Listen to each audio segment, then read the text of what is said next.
Hi, Robert Marshall here for Marchal Racing. In this video, we're going to show you the Classic Performance Products mini subframe coilover front suspension for the 67 Mustang.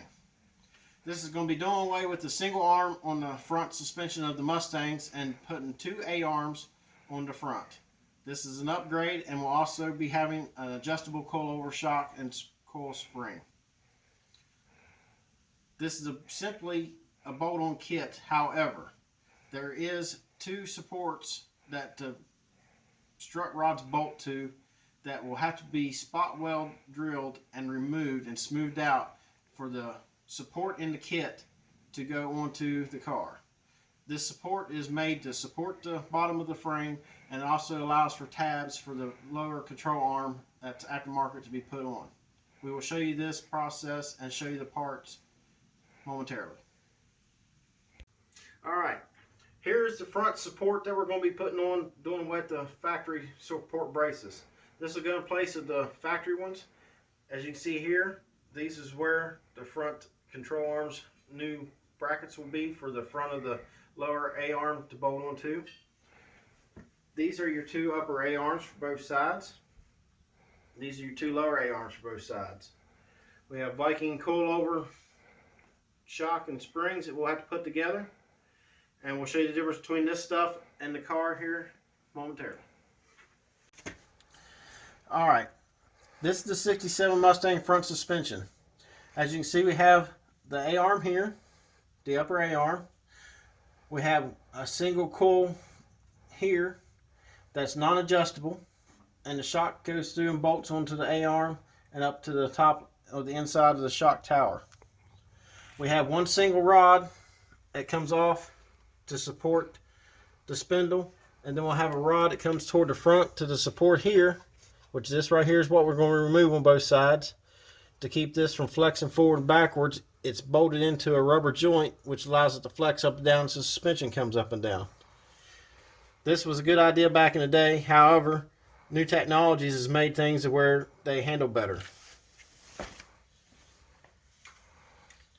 As you can see, we're going to be putting this into the factory location of the factory A-arm.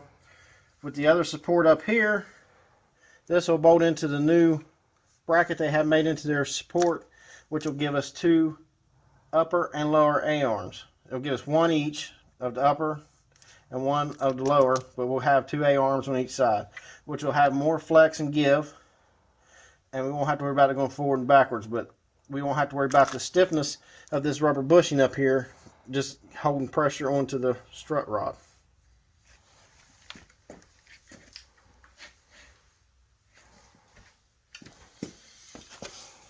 Our factory upper A-arms is definitely different than our aftermarket upper A-arms. They're built a little bit better. They look a lot better, a lot newer, but they'll still go, these will bolt into the same place.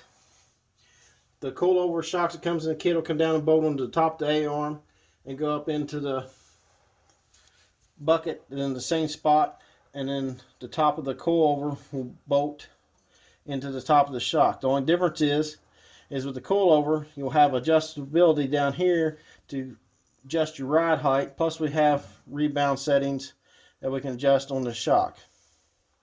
We have already in the past put on our 5-lug disc brake conversion on this car. We have it on all four wheels, front and back. While we have this off here, we'll probably clean this up a little bit because we did not paint it when I put it on there the last time.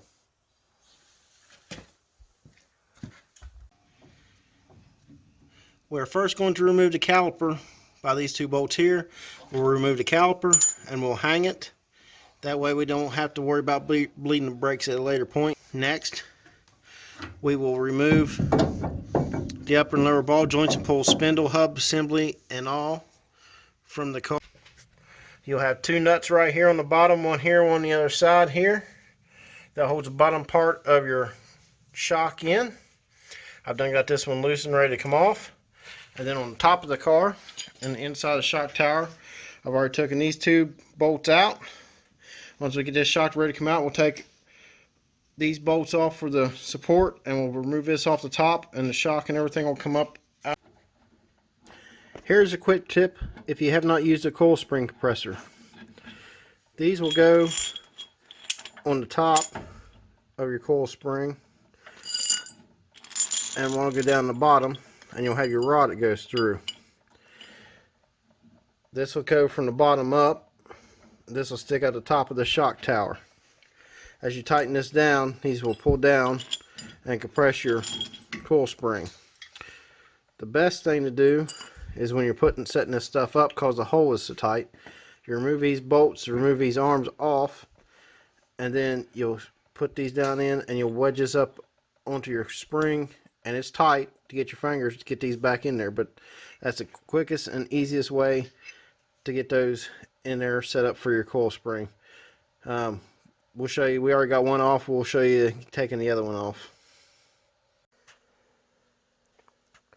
This is how the coil spring pieces go in, hook over your springs. They are staggered. As you can see, this was really long, and it sucks it down, and we still had to pry it to get it out of there.